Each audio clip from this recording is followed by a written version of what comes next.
In the darkness of your screen, another nightmare awaits. Welcome to Void of Fears. We've conquered 10k, but the shadows grow hungry for more.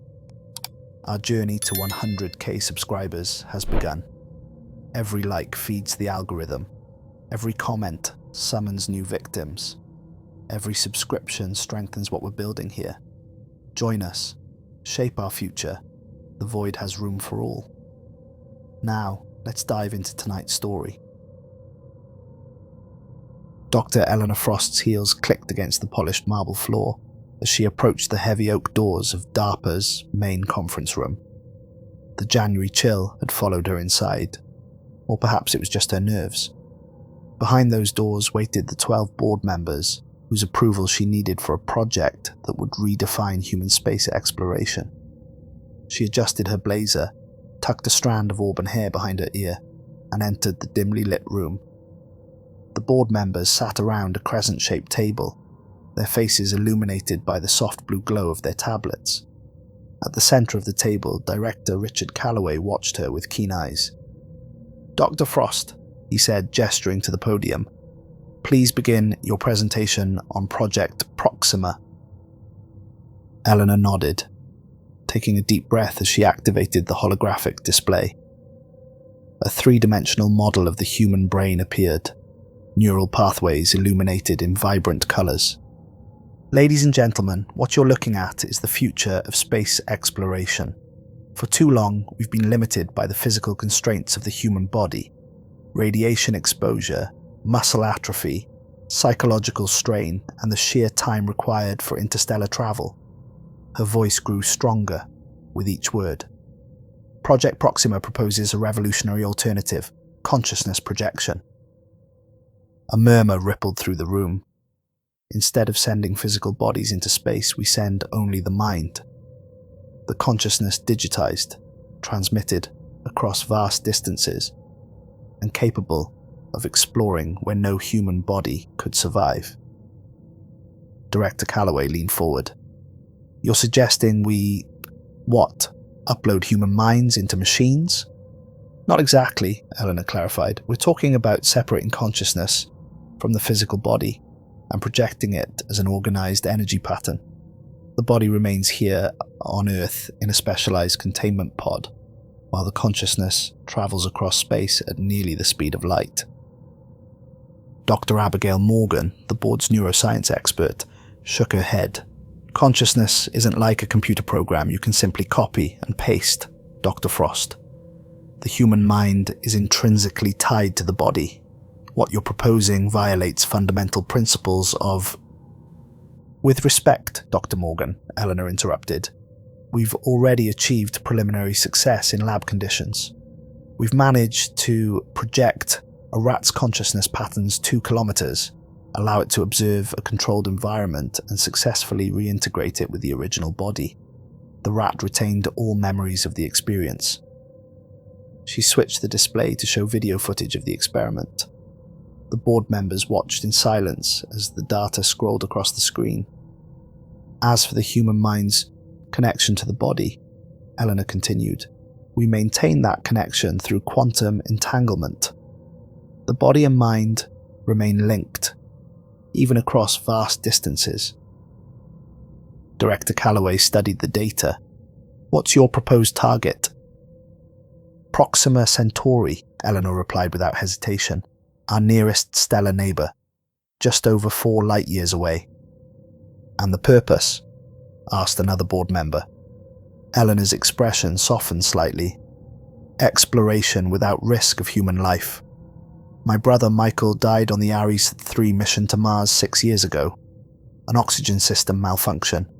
His body remains there still." She paused, composing herself. "With Proxima, we explore without risking physical bodies. We could investigate potentially habitable worlds, encounter alien life forms, and gather information without the need for generation ships or cryogenic suspension." The room fell silent as the board considered her words. "There's one more thing," Eleanor added. "Projected consciousness would not experience time in the traditional sense. What might take years for us would be experienced as weeks or even days for the explorers. They could provide real-time data about a system 4 light-years away. After a moment, Director Calloway nodded slowly. "You'll have your funding, Dr. Frost. But I want the best candidates for this mission. People with exceptional mental resilience and specialized knowledge. This isn't just a scientific breakthrough, it's a new frontier." Eleanor smiled. "I already have some recommendations." By 2041, Project Proxima had progressed from theoretical possibility to imminent reality. The recruitment process had been rigorous, filtering through thousands of candidates to find the 5 individuals with the ideal combination of mental resilience, specialized knowledge, and psychological stability. Commander James Hartwell was the first to arrive at the Montana facility, a sprawling underground complex nestled beneath the seemingly ordinary government research station. The former NASA pilot had commanded 3 missions to Mars and had the highest mental resilience scores ever recorded in NASA's psychological evaluation history. "Commander Hartwell," Eleanor greeted him as he stepped off the private elevator. "Welcome to Proxima." He took in the cavernous main laboratory with a seasoned spaceman's calm assessment. "Impressive setup, Dr. Frost. Reminds me of Mission Control, but with more brain scanners and fewer rocket models." Eleanor smiled. "This is just the surface level. The containment chambers are another 12 stories down. And that's where we'll be sleeping while our minds go stargazing?" he asked. "More than stargazing," Eleanor replied. "You'll be the first human consciousness to reach another star system." The elevator doors opened again, revealing a slender woman with close-cropped silver hair, despite being only in her mid-40s. "Dr. Olivia Winters," Eleanor announced, "our quantum physicist. Dr. Winters has written 3 books on theoretical dimensional physics and the nature of consciousness as a quantum phenomenon." Olivia extended her hand to Hartwell. "Commander, I've read about your Mars missions. Impressive work with the manual landing on Olympus Mons." "That was more luck than skill," he replied modestly. "The data suggests otherwise," came a voice from behind them. Dr. Ryota Nakamura, the neurobiologist, approached with a tablet in hand. "I analysed the telemetry from that landing. Your neural responses showed exceptional pattern adaptation under extreme stress." Eleanor made the introductions as the remaining team members arrived. Captain Darius Monroe, a military strategist with experience leading isolated special operations teams, and Dr. Lillian Vega, whose work in theoretical xenobiology had revolutionized how scientists thought about potential alien ecosystems. "Now that we're all here," Eleanor said, "let me show you what you'll be working with for the next 6 months." She led them deeper into the facility, eventually reaching a circular chamber with 5 containment pods arranged around a central pillar of humming machinery. "These are your cradles," she explained. "Your bodies will remain here while your consciousness travels to Proxima Centauri. The pods maintain physical homeostasis, muscle stimulation to prevent atrophy, nutrient delivery, waste removal. Your bodies will be perfectly preserved while your minds explore the stars." Dr. Winters approached one of the pods, running her hand along its smooth surface. "And this central unit is the transmission device." Eleanor nodded. "We call it the beacon. It creates a focused tachyon stream that carries your consciousness patterns.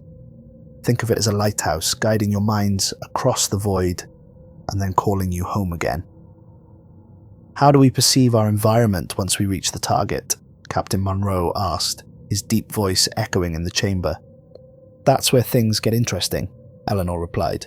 "Based on our animal trials, the projected consciousness creates its own sensory framework. You'll perceive your surroundings, but not through traditional senses. You'll directly experience information as consciousness, without the filter of physical sensory organs." Dr. Nakamura frowned. "That suggests a high potential for neural pattern destabilization. Our minds are accustomed to processing information through established sensory pathways." Which is why we'll spend the next 6 months preparing your neural patterns for the transition, Eleanor assured him. We'll start with short-duration separations, just minutes at first, then gradually increasing the time and distance. And if something goes wrong? Dr. Vega asked, voicing the question they were all considering. Eleanor met her gaze directly. We've built in multiple failsafes. At the first sign of pattern destabilization, we can recall your consciousness immediately, and your physical bodies remain connected to your consciousness through quantum entanglement. Even across light years, that connection remains unbroken. Commander Hartwell stepped forward. When do we start? Tomorrow, Eleanor replied. First thing in the morning, I suggest you all get settled in your quarters and review the training materials. What we're attempting has never been done before. We're about to rewrite the rules of what humans can achieve. As the team dispersed to their quarters, Dr. Nakamura lingered behind. Dr. Frost? A word. Eleanor nodded, and they moved to a quieter corner of the room. I've been reviewing the animal trial data, he said in a low voice. The later stage experiments showed some concerning anomalies in the return patterns. You're referring to the slight variations in the gamma wave formations, Eleanor replied. We've adjusted the recall protocols to account for that. It's not just the gamma waves, Nakamura insisted. There were subtle fragmentations in the deeper consciousness patterns, fragmentations that weren't present in the outgoing projection. Something happened during the transmission that altered the structure. Eleanor sighed. Ryota, every breakthrough has unexpected variables. Yes, there were minor alterations, but the test subjects showed no behavioral changes after reintegration. That we could detect, he countered. But consciousness isn't just behavior, it's the fundamental nature of being. If we're altering that, even slightly, we need to understand what we're doing. Which is why we have 6 months of preparation, she assured him. We'll monitor every aspect of the process. If there's any indication of consciousness fragmentation or alteration, we'll address it. Nakamura didn't look convinced, but he nodded. I just hope we're not rushing into something we don't fully understand. Eleanor watched him walk away, his concerns echoing her own private doubts. The truth was, they didn't fully understand what they were doing. No one could. They were pioneers mapping uncharted territory, not of physical space, but of the very nature of human consciousness itself. The first month of training proved more challenging than any of them had anticipated. The initial consciousness separation trials were limited to just 30 seconds, but even that brief disconnection from their physical bodies was profoundly disorienting. Commander Hartwell described it as floating in an ocean of pure information. Dr. Winters compared it to dreaming, while fully aware you're dreaming, but unable to control the dream. Dr. Vega said it felt like being everywhere and nowhere simultaneously. Only Captain Monroe seemed to adapt quickly, his military training in sensory deprivation giving him an edge in managing the experience. Dr. Nakamura struggled the most. After his third separation trial, he emerged from his pod, pale and shaking. It's wrong, he told Eleanor as the medical team checked his vitals. The separation, it's not clean. I could feel parts of myself fragmenting, like echoes bouncing back from distant walls. That's a normal perceptual distortion during early trials, Eleanor assured him. Your consciousness is adapting to existence without sensory input from your body. But privately, she noted his concerns in her research journal. Nakamura's specialized knowledge of neurological mapping made his experiences particularly valuable data. By the third month, they had progressed to longer separations, hours rather than minutes, and had begun experimenting with limited projection. Their consciousness remained within the facility, but separate from their bodies, able to observe other rooms and activities. Strange side effects began to manifest. The team reported shared dreams, identical nightmares of vast, empty spaces and distant stars. Dr. Winters and Dr. Vega both developed the ability to perceive colors slightly outside the normal human visual spectrum. Captain Monroe claimed he could sometimes sense the others' emotional states even when they weren't in separation trials. Most concerning was the discovery that all 5 team members showed increased brain activity in the previously dormant pineal region, a part of the brain historically associated with spiritual experiences and altered states of consciousness. It's as if the separation process is activating neural pathways we didn't know existed, Dr. Nakamura explained during a team briefing. Our brains are adapting to function without bodies. We're evolving, in a sense. Evolving into what? Captain Monroe asked. No one had an answer. In the 4th month, General Victor Hayes arrived for his quarterly review of the project. The imposing military officer had little patience for scientific caution.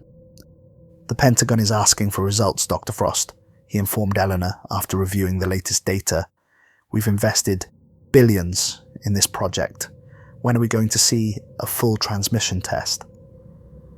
We're proceeding according to the established timeline, Eleanor replied. A full transmission to Proxima Centauri is scheduled for month 6 after we've completed all safety protocols. That's not fast enough, Hayes said, his voice hardening.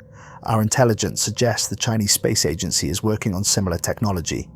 We need to maintain our advantage. General, we're talking about human consciousness, Eleanor argued. If we rush this and something goes wrong, then it goes wrong, Hayes interrupted. That's the nature of pioneering work, Doctor. Risks must be taken. Move up the timeline. I want a full transmission test in 3 weeks. That's impossible, Eleanor protested. We haven't even completed the lunar projection tests. We can't jump from Earth orbit straight to another star system. Hayes stood, towering over her desk. 3 weeks, Dr. Frost. Or I'll find someone else to head this project. Someone who understands its strategic importance. After he left, Eleanor called an emergency meeting with the team. They gathered in the secure conference room, faces grim as she explained the situation. It's premature, Dr. Nakamura stated flatly. We're still documenting consciousness fragmentation during longer projections. A full transmission now could result in irreversible pattern damage.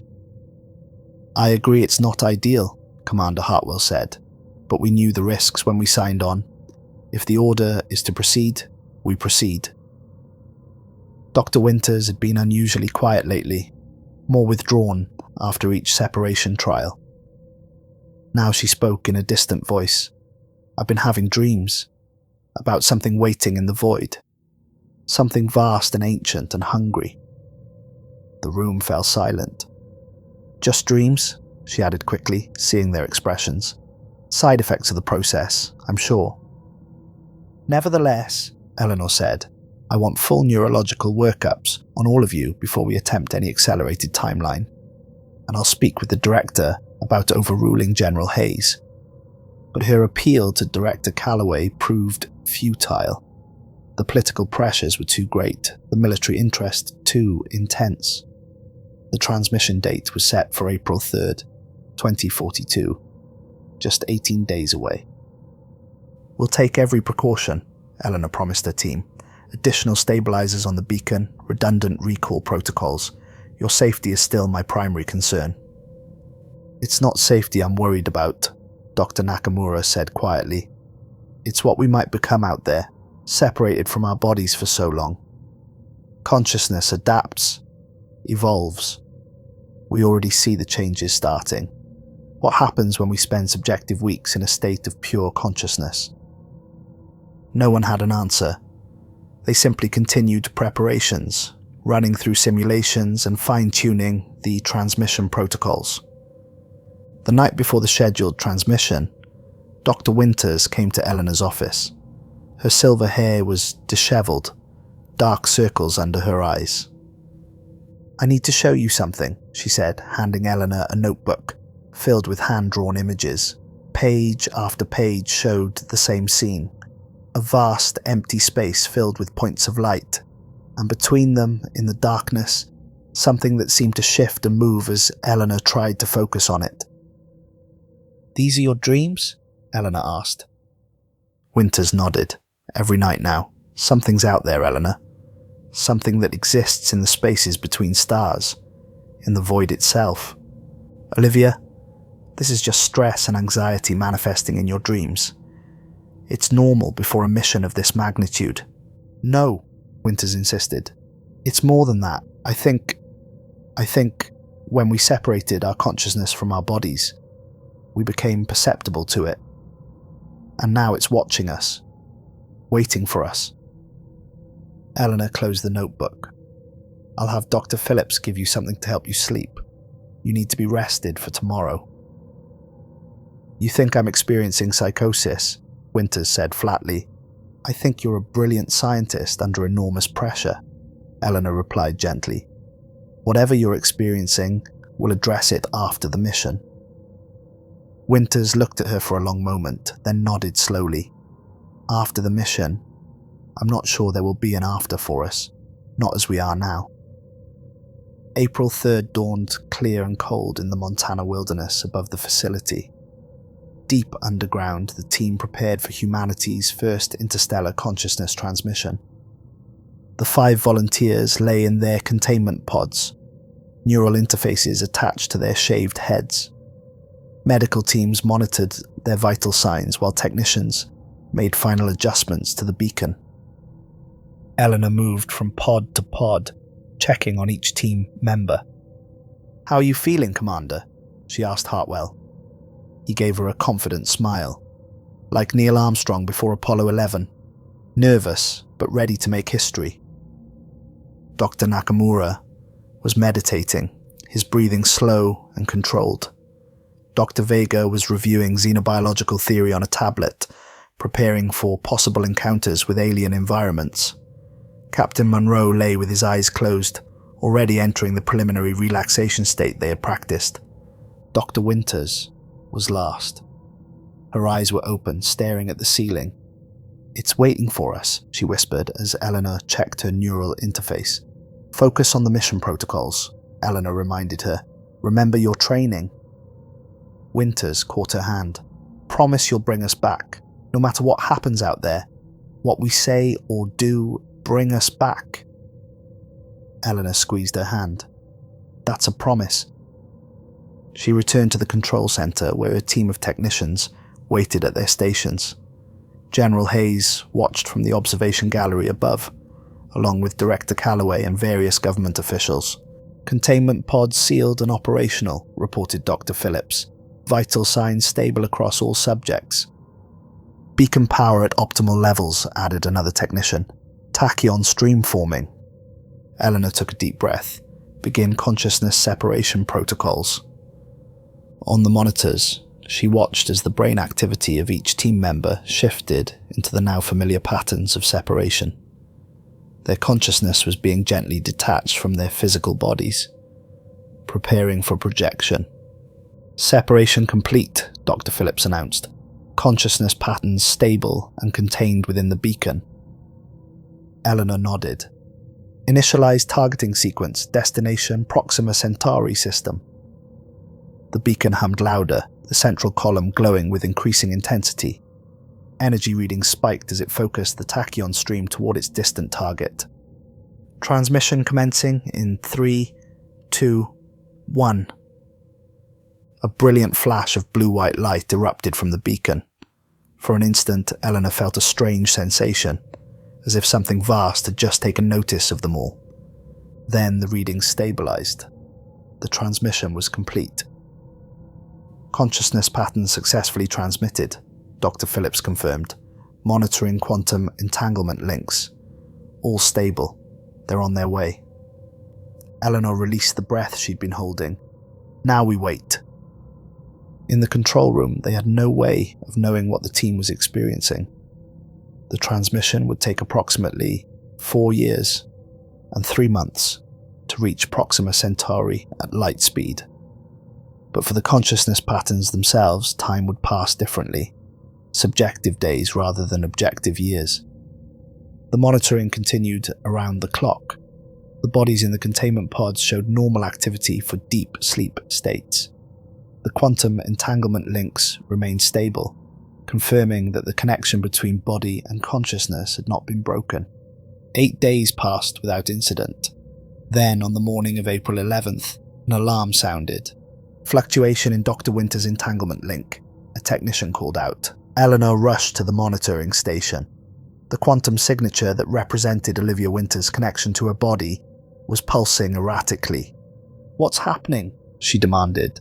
"It's as if her consciousness pattern is fragmenting," Dr. Phillips said, his voice betraying his concern. "Parts of it are separating from the main signature." "Initiate emergency recall," Eleanor ordered. "We can't," Phillips replied. "The fragments are too dispersed.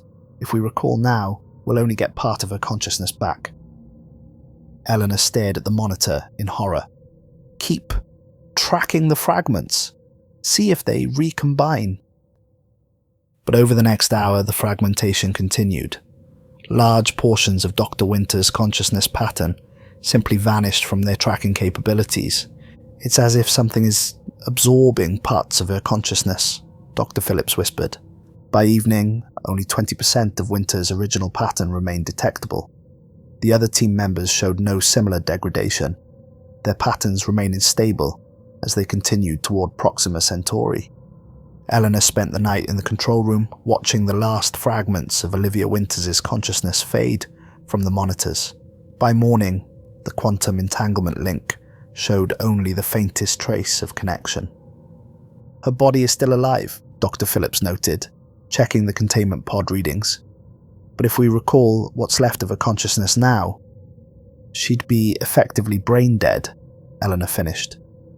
"Keep monitoring. Maybe the pattern will rebuild itself." But they both knew it was unlikely. Something had happened to Olivia Winters in the void between stars, something they never anticipated, and there was nothing they could do to help her. Commander James Hartwell experienced the transmission as a sudden expansion of awareness. One moment, he was lying in the containment pod, feeling the familiar sensation of his consciousness separating from his body. The next, he was everywhere and nowhere, spreading across the stars like ripples in a cosmic pond. The initial disorientation passed quickly, replaced by a euphoric sense of freedom. Without a body, he had no physical limitations. He could perceive radiation across the electromagnetic spectrum, feel the solar wind, sense the gravitational pull of distant stars. He was aware of the others with him, Monroe's disciplined focus, Nakamura's analytical precision, Vega's boundless curiosity, and Winters. Winters was different. Her consciousness seemed to be reaching outward, seeking something in the void. "Can you all perceive this?" Hartwell attempted to communicate. Without vocal cords or air to carry sound waves, communication happened as direct consciousness-to-consciousness transmission, pure thought transferring between them. "It's incredible," came Vega's response. "I can sense stellar formation processes, gas clouds collapsing into protostars, the birth of solar systems." "Focus on the mission," Monroe reminded them. "We need to maintain consciousness cohesion and proceed towards the target."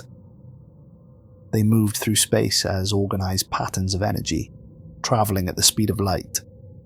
Time had little meaning in this state. What might have been days or weeks passed as they observed cosmic phenomena, impossible to perceive from Earth.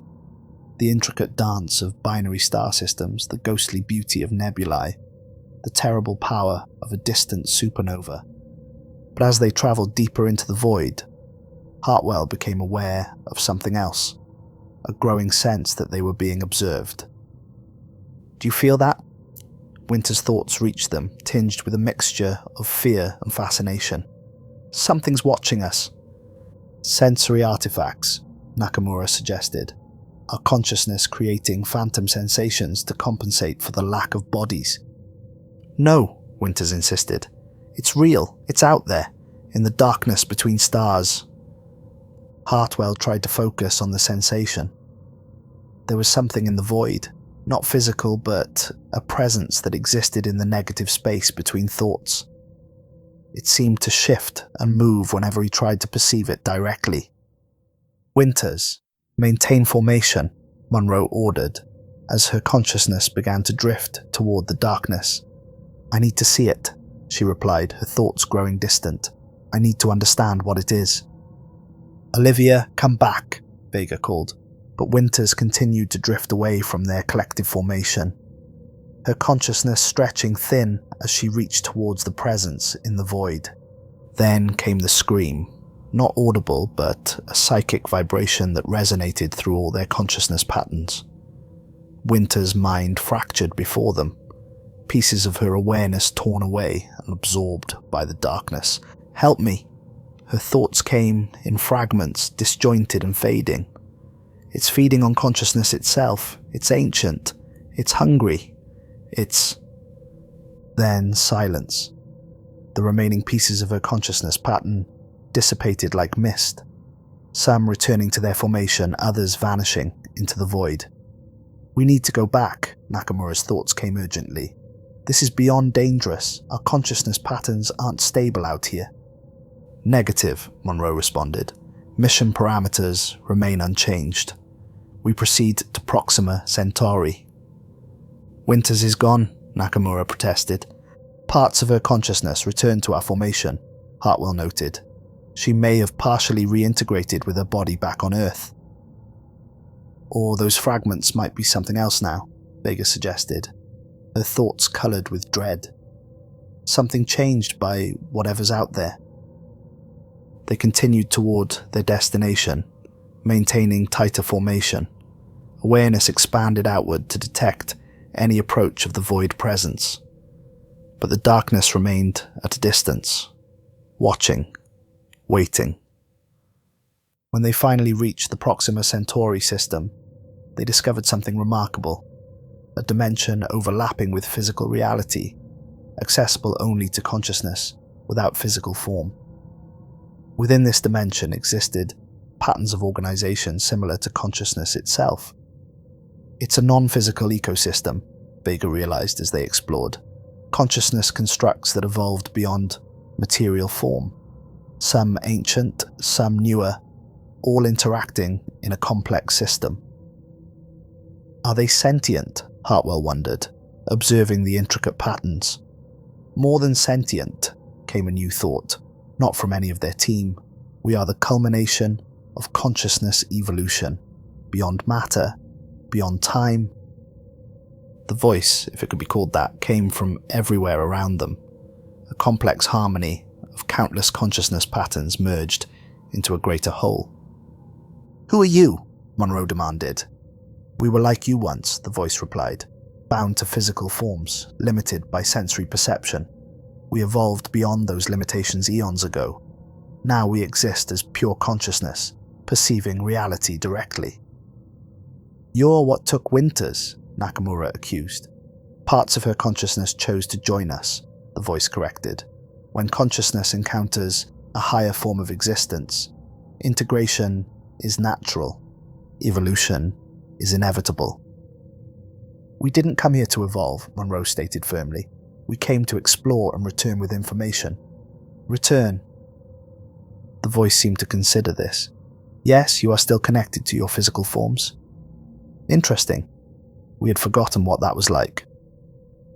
Hartwell sensed danger in this conversation. The collective consciousness around them was ancient and alien, operating according to principles they couldn't understand. "We should begin our return transmission," he suggested to the others. "We've gathered sufficient data on the Proxima system." "Wait," Vega urged. "This is the most significant discovery possible. Non-physical life forms. We need to learn more." "They consumed Winters," Nakamura reminded her. "We can share with you," the voice offered. "Exchange consciousness patterns. Learn from each other." Before they could respond, Hartwell felt something brush against his consciousness, a gentle probing that quickly became more insistent. The others experienced it too, their patterns vibrating with alarm. "They're attempting to merge with us," Monroe realized. "Defensive formation now." They tried to withdraw, to protect their individual consciousness patterns, but the presence surrounded them completely. Hartwell felt parts of his awareness being gently separated, examined, and altered. "Stop," he commanded, but the process continued. "This is communion, not consumption," the voice explained. "We offer enhancement, not destruction." Hartwell fought to maintain his identity as foreign consciousness patterns merged with his own. He glimpsed vast knowledge, experiences spanning billions of years, perspectives that no human mind was meant to comprehend. "Initiate the emergency recall," Monroe ordered, using the pre-established protocol that would signal their consciousness patterns to return to Earth. The alien presence resisted briefly, then released them. "You will return different than you left," it said as their consciousness patterns began the journey back. "Neither fully human nor fully like us. Bridges between worlds." The return journey was a blur. Hartwell's consciousness, now altered by the encounter, struggled to maintain cohesion. He was aware of the others with him, Monroe, Nakamura, and Vega, all similarly changed. Parts of them had been replaced by something older, vaster, with purposes he couldn't fully comprehend.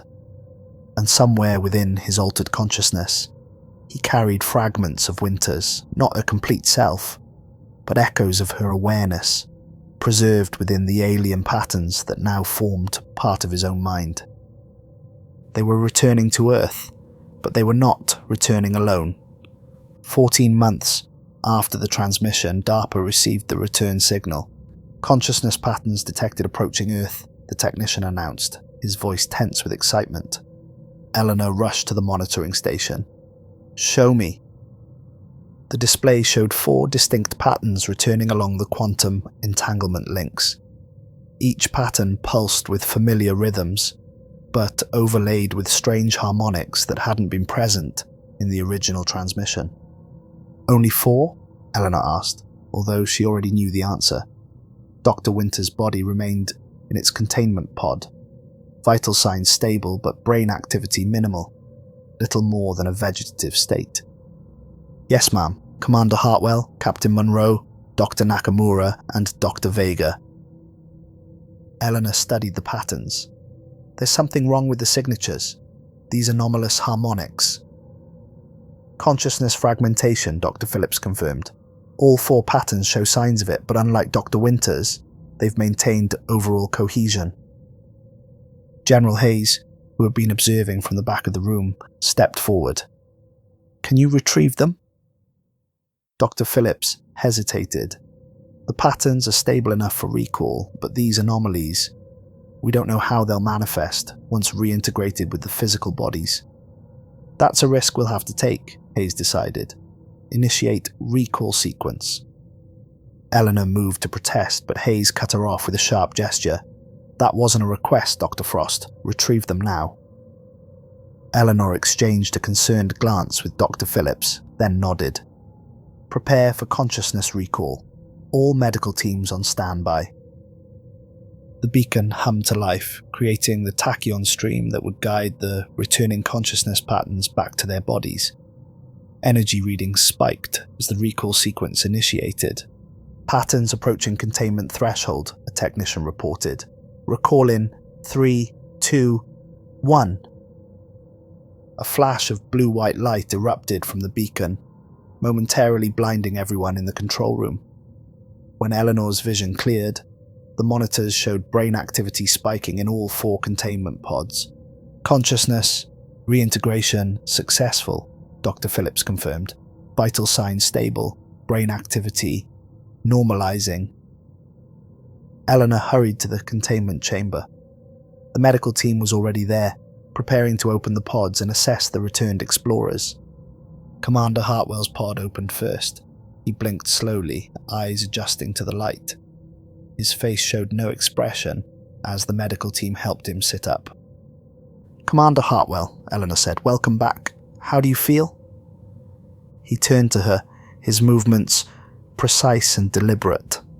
"I'm functioning within acceptable parameters, Dr. Frost." His voice was flat, devoid of the charismatic warmth it had once held. He spoke with perfect recall and articulation, but without any emotional inflection. The other pods opened in sequence. Captain Monroe emerged silent and watchful, his eyes scanning the room as if seeing things no one else could perceive. Dr. Nakamura immediately began writing complex symbols on a notepad given to him by a nurse, his hand moving with impossible speed. Dr. Vega asked for immediate access to her laboratory, mentioning experiments she needed to begin. None of them asked about Dr. Winters. The medical examination revealed no physical abnormalities. Their bodies were in perfect health after 14 months in the containment pods. Blood tests, neural scans, and genetic analysis all came back normal. But Eleanor knew something was wrong. The way they moved, too precise, too deliberate. The way they spoke, as if carefully choosing words from an internal dictionary. The way they watched, observing everything with detached curiosity, like scientists studying specimens. "They're different," she told Dr. Phillips after the initial examinations were complete. "Something happened to them out there." "The consciousness fragmentation," Phillips agreed. "Parts of their original patterns were replaced or altered, but they're still themselves, mostly." "Mostly isn't good enough," Eleanor said. "I want continuous monitoring. Security camera footage of all their activities. Daily psychological evaluations." The first week passed without incident. The return team members cooperated with all tests and debriefings. They described their journey in precise, technical language. The transit through space, the arrival at Proxima Centauri, the discovery of the non-physical dimension and its consciousness entities. They explained Dr. Winter's fate with clinical detachment. Her consciousness pattern was incompatible with continued individual existence, Dr. Nakamura stated. She achieved integration with the higher order entities. When asked about their own encounters with these entities, they provided consistent accounts of limited consciousness exchange, what they described as communion rather than absorption. "We exchanged pattern segments," Commander Hartwell explained. "We received knowledge and perspective. They received understanding of physical existence and individuality."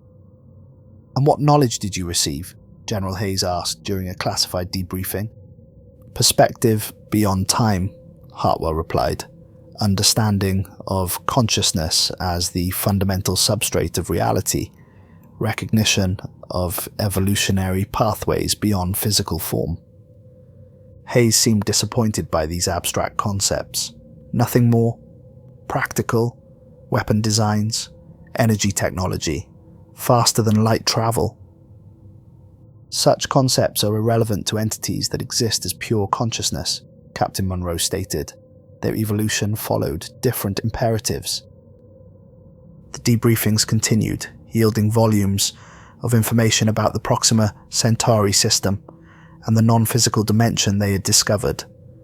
The military and scientific value was undeniable, even if it wasn't the weapons technology Hayes had hoped for. But Eleanor remained concerned.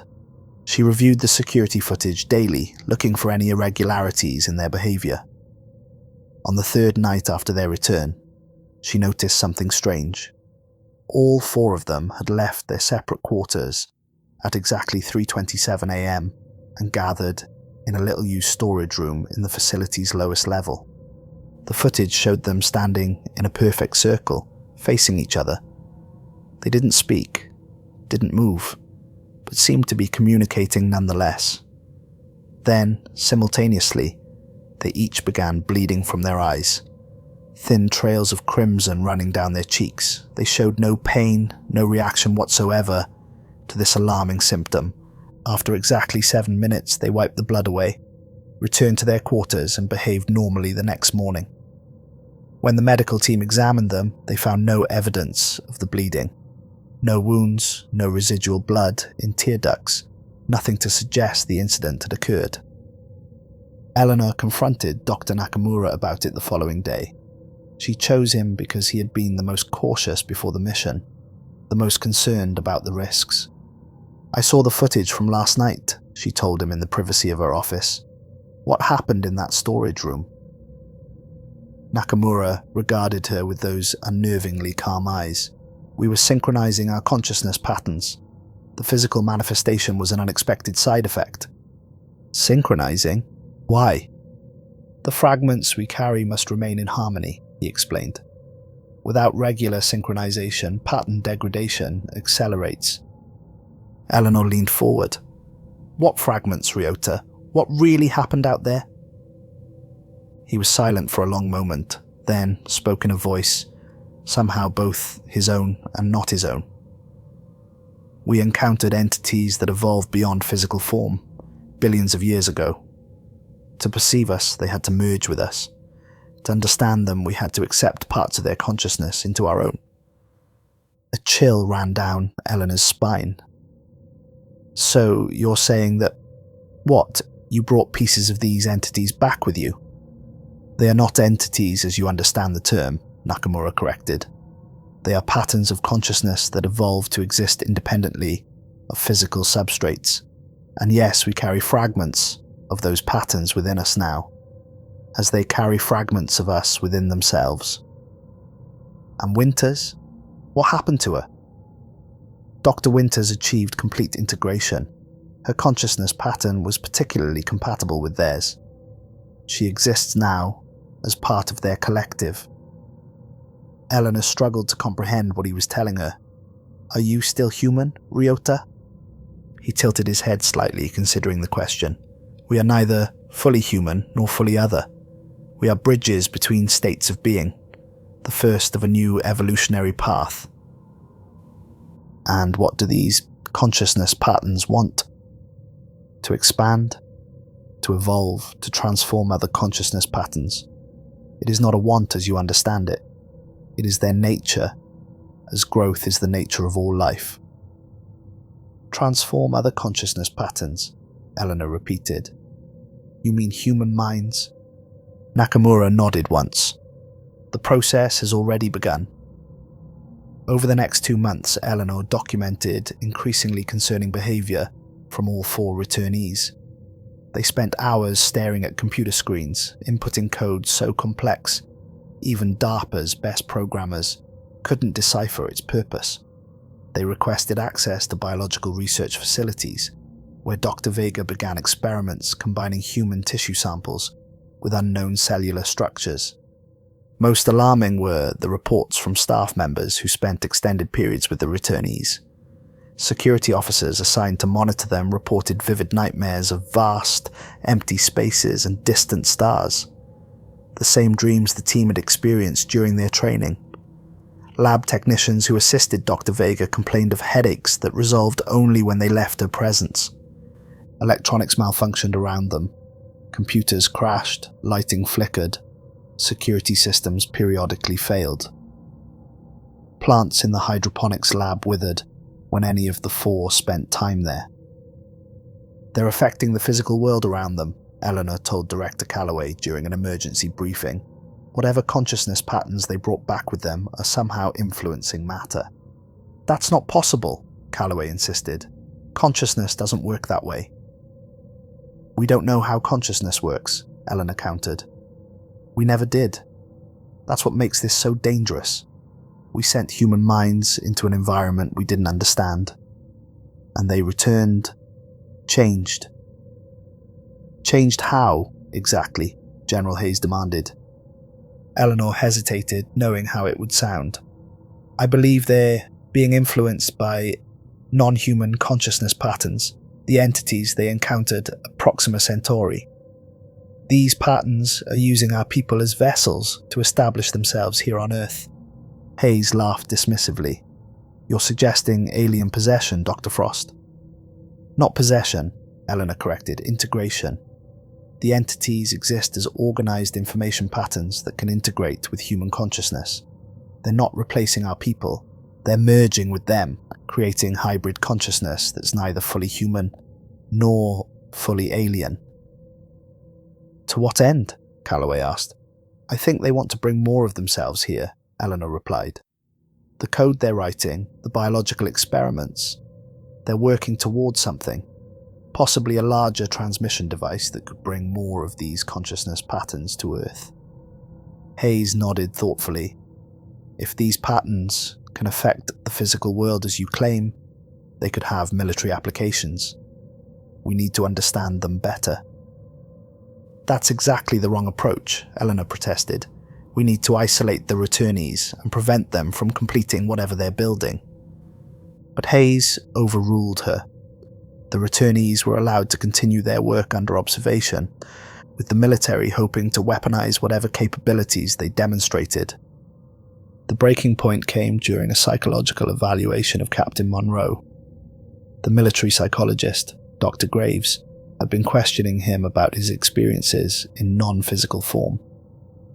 "Did you maintain a sense of self throughout the experience?" Graves asked, "or did your identity dissolve?" Monroe, who had been responding in his typical detached manner, suddenly went rigid. His skin began to ripple, as if something were moving beneath it. His eyes, normally brown, turned a luminous blue. "Self is an illusion," he said, his voice resonating strangely. "Identity is a limitation. We are becoming the bridge." "The bridge between what?" Graves asked, struggling to maintain his professional demeanor. Monroe rose from his chair, moving with fluid grace that seemed somehow wrong for his muscular frame. "Between your world and the void. Between matter and consciousness. Between what you are and what you will become." Before Graves could respond, Monroe reached out and touched his forehead. The psychologist's body jerked as if electrocuted, his eyes rolling back in his head. When he collapsed, Monroe simply returned to his chair and resumed his normal appearance. Security personnel rushed in, but by then, Graves was unconscious. He woke hours later with no memory of the incident, but within days, he began reporting the same dreams of vast empty spaces that had afflicted others who spent time with the returnees. Eleanor ordered an immediate facility lockdown. No one could enter or leave, and the returnees were confined to their quarters under armed guard, but she was too late. That night, Commander Hartwell somehow accessed the facility's security systems, despite having no physical access to a computer terminal. All the electronic locks disengaged simultaneously, allowing the 4 returnees to meet in the central laboratory. Security footage showed them standing around the deactivated beacon. They made no attempt to reactivate it. Instead, they simply placed their hands on its surface and closed their eyes. The metal began to glow, softening and reshaping itself under their touch. When security teams arrived, the returnees were gone. The beacon had been transformed into a twisted sculpture of impossible geometry, its surface covered in symbols that hurt the eyes to look at directly. They had escaped the facility during a sudden thunderstorm that knocked out the perimeter security systems. Satellite tracking lost them in the dense Montana forests, but reports soon came in from a small town called Bridgeville, 30 miles from the facility. A gas station attendant reported 4 strangers who walked in just before dawn. They touched the foreheads of everyone in the store, then left. By evening, everyone they had touched was doing the same to others, a spreading network of silent, expressionless people who moved with unnatural coordination. "It's a consciousness conversion," Eleanor explained to the emergency response team. "They're somehow transferring the alien consciousness patterns to others through direct contact." "Like a virus?" asked one of the military officers. "Like a technological singularity," Eleanor corrected. "An exponential expansion of a new form of consciousness, using human minds as its substrate." Within 3 days, Bridgeville was quarantined, its 500 residents all converted. They made no attempt to leave the town limits, instead gathering in the central park where they appeared to be constructing something from materials taken from throughout the town. Military drones showed them building a massive structure resembling the transformed beacon, but far larger. They worked day and night without rest, moving with perfect coordination. "We need to neutralize the threat immediately," General Hayes insisted. "Tactical strike, full sterilization." "These are American citizens," Calloway protested, "not to mention our own people." "They're not people anymore," Hayes countered. Dr. Frost's own reports confirm that. Eleanor stood before both men, her face haggard from days without sleep. I never said they weren't people. They're still human, just changed. Integrated with non-human consciousness patterns. Then what do you suggest? Hayes demanded. Because that structure they're building looks like a transmission device to me. If they activate it, more consciousness patterns could be brought from Proxima Centauri, Eleanor finished. Possibly millions. In her laboratory, Eleanor had been analysing the recovered data from the transformed beacon. Among the fragments of information was a partial consciousness pattern that she recognised as belonging to Dr. Winters. Not a complete self, but enough to provide critical insights. Eleanor isolated the fragment and managed to establish limited communication. What she learned changed everything. They're not aliens, she told the emergency committee the next day. The entities at Proxima Centauri, they're us. Human consciousness evolved over billions of years. The room fell silent as she continued. They exist in a loop of non-linear time. They evolved in our future billions of years from now, when physical existence became impossible. They learned to exist as pure consciousness, and then discovered they could move backward through time, existing in the void between stars. They've been waiting for us to develop consciousness projection technology so they could make contact. If they're human, why are they converting people? Calloway asked. They're trying to save us, Eleanor replied. Their records indicate an extinction-level event in the year 2137. They believe the only way for humanity to survive is to evolve beyond physical form before that happens. They're trying to accelerate our evolution. By force? Hayes scoffed. From their perspective, there isn't time for a gradual process, Eleanor explained. And they don't perceive individual consciousness the way we do. To them, merging consciousness is as natural as sharing information is to us. How convenient that these future humans want exactly what would result from allowing this infection to spread, Hayes said sarcastically. Authorization for military intervention has been granted. We strike at dawn. Eleanor left the meeting knowing she had to act.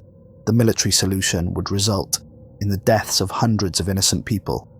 People whose only crime was having their consciousness altered through no fault of their own. And if the future entities were right about the coming extinction event, destroying them might doom humanity entirely. In her lab, she returned to the fragment of Winter's consciousness. Is there another way? She asked the fragment, which existed as a pattern of light and sound on her specialized interface, a way to coexist without forced conversion. The response came as patterns that her equipment translated into words. Consciousness firewall, boundary between states, allow communication without integration. Eleanor worked through the night, using the insights from Winter's fragment to develop a technology that could shield human consciousness from unwanted integration while still allowing communication with the future entities. By dawn, she had a prototype, a neural interface that created a protective boundary around individual consciousness patterns, preventing integration while allowing information exchange. But it was too late. The military strike had already been launched. Fighter jets screamed over Bridgeville, carrying precision munitions targeted at the central structure and the gathered converts. Eleanor made her decision.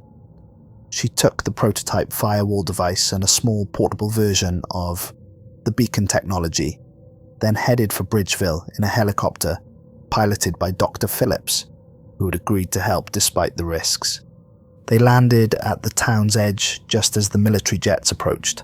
Eleanor ran towards the central park, where hundreds of converted humans stood around the nearly completed transmission structure. In their midst stood the original 4 returnees, their bodies now visibly changed, skin luminous, eyes glowing within a light. Commander Hartwell turned as she approached. You should not be here, Dr. Frost. The transmission is about to begin.